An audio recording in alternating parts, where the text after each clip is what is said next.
Hey everyone, Irit here with a new process video for Hip Kit Club, and today my project is inspired by the mood board, which will soon appear on the screen, I promise you. So this mood board, it has a different color scheme than the December kits which I'm using. You can absolutely see that, but that doesn't mean that I can't be inspired by it. And I actually, just from looking at it for 2 minutes, came up with the idea for this layout, and yeah, it's just speeded up the whole process, gave me the idea for the design, and from there everything came together really fast. So from that mood board, I was inspired by, there's a simple black and white dot pattern, but I'm not going to use the black part, just the dot part, or the circle part. And also there was this kind of a cluster of tassels. So I'm going to create a vertical design that kind of reminds me of that. And those were the two ideas that I started with.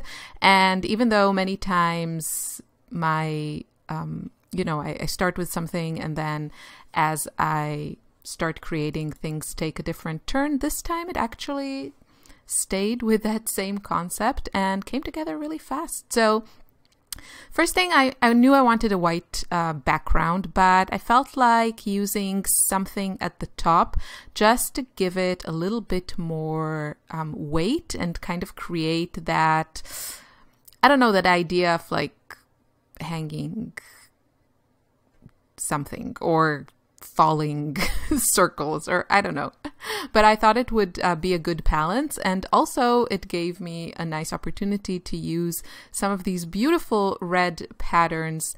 I think they work so well together, and obviously you can just use these 3 patterns in larger strips or different configurations as the base of your design. I really like to start my design with a limited color palette. I feel like a broken record, but it is something that I keep doing. I'm going to mat my photo on this beautiful pattern paper. I'm also trying to use up scraps as I go along. So this was one scrap, and I think then all the strips at the top are also scraps.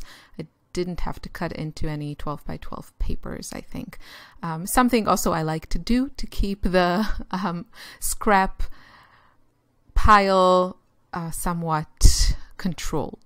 So I could have done the stripes at the top kind of straight, but I wanted to give it a little bit of an angle. So I'm just going to cut. I'm trying also not to cut right through those cute deers, I think they are, in the pattern, so I don't want them to be like headless or something on my layout. So you do have to, with certain patterns, you have to keep that in mind and make sure that they make sense, like that they're straight. This red paper, again, that I used with the reindeers or deers or whatever they are, you can't really use that like that if the pattern is not horizontal. So a few things to keep in mind, but all in all, whatever patterns you use, this is a great way to start off your page, to start your design, use up some scraps. So this is really an idea that you can kind of file under, one of those go-to designs. So I'm going to use all of these patterns with red, and you'll also notice that the patterns I chose go from the darkest, reddest, busiest to the lightest. So the top pattern has a lot of contrast with the white figures and that dark red background. Then we have the checker pattern, which has a bit more red, and then the last one has just this few dots of red.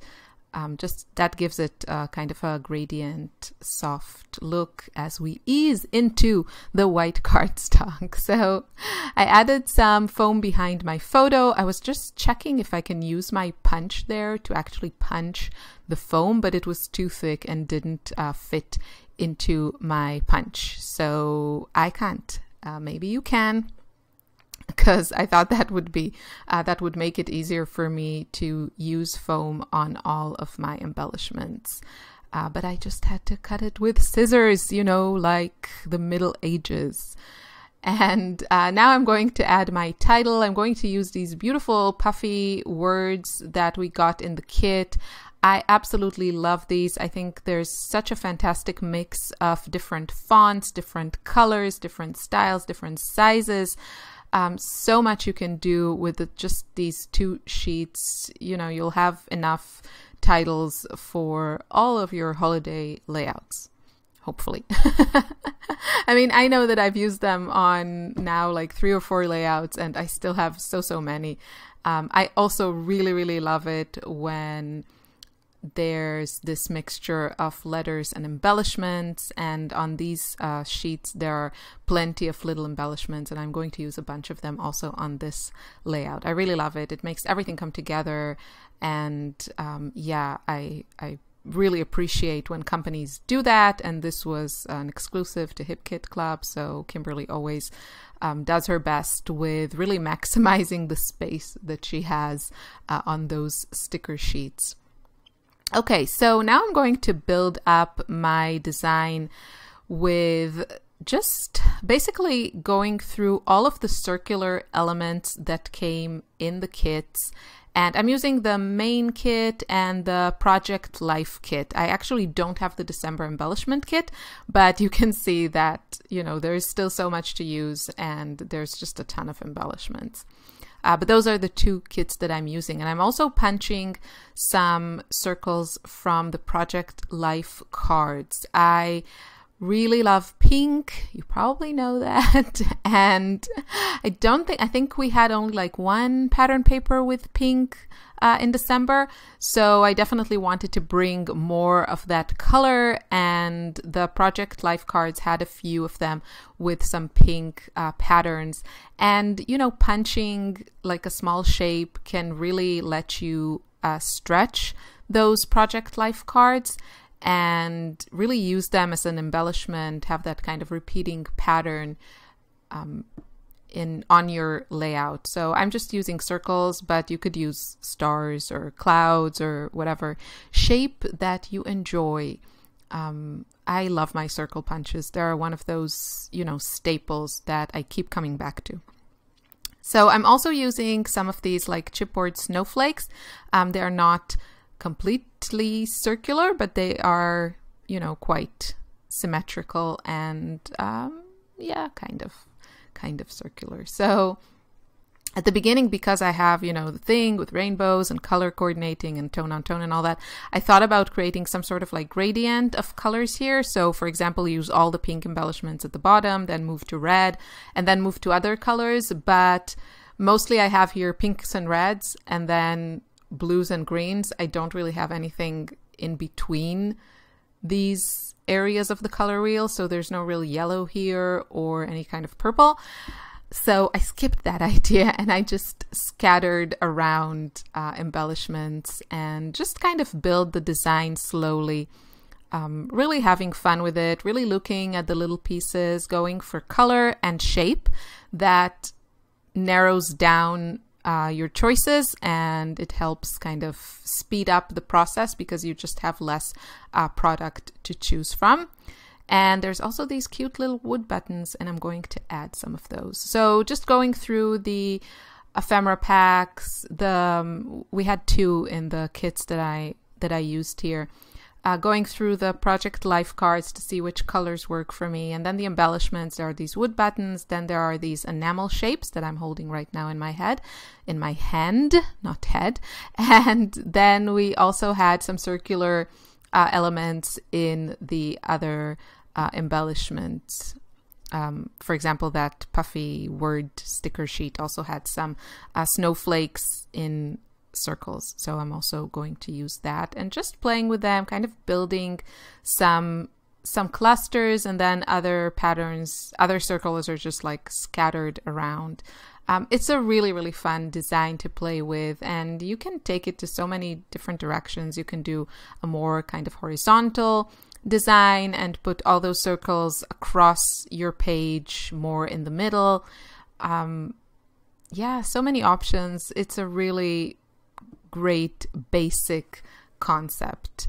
And here I'm using, there's this super adorable Project Life card with these two little bunnies. And I just punched the head of the bunny, and then I'm going to pop that up on a circle that I punched from another Project Life card, and that just creates such a cute little embellishments. And I thought it would be nice to have just a bit of pop of a darker color, because I feel like it's Lily in the photo, my youngest, and she's holding a Mickey Mouse doll or stuffed toy, whatever, and it has some black in it, and I feel like it is like popping from the photo. So I thought it would be nice if I could echo that or repeat that a little bit in the embellishments. And these bunnies were calling my name, so I started with using one, and then I'm going to use the other. For some reason, I used them actually facing away from, you know, my main design, and I know this probably seems like a really weird thing or detail to some of you watching, like, what's she's going on about? But in principle, I try to keep, you know, if I have like a person, or even if I use an embellishment with that depicts like an animal or something like that, I try to have the people in the photos or these embellishments facing, you know, the center of the layout, or where the main elements of the design, and not away, because when you look at that, you tend, like the viewer tends to look in the direction that they are looking at. So in theory here, if you're looking at this and you're looking at that little bunny, your eye will just go to the left, which is just off the layout. And, you know, as a design principle, that is not really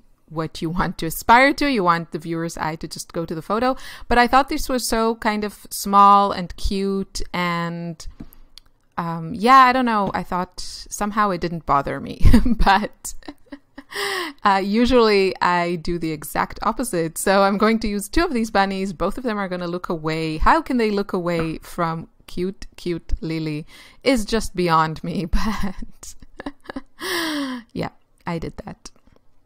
So here I'm just looking for some more stuff. I really wanted to include that fox with the scarf. He's so cute. And, you know, now that I'm looking at it, it's okay. But I'm okay that I didn't include it. It felt just a little bit off. So I really wanted to put it there. No, there, I got rid of it. And that's kind of it. I just kept adding a few more circles and a few more embellishments. Nothing, you know, too complicated. And I also, of course, added the date. I stamped one of the labels that came in the ephemera packs, and I'm going to add that. And my layout is done. So I hope you feel inspired. Make sure you check the other projects inspired by the mood board. Check out the mood board, and hopefully you will feel inspired to create something yourself. I wish you a wonderful day. Thanks for watching. Bye.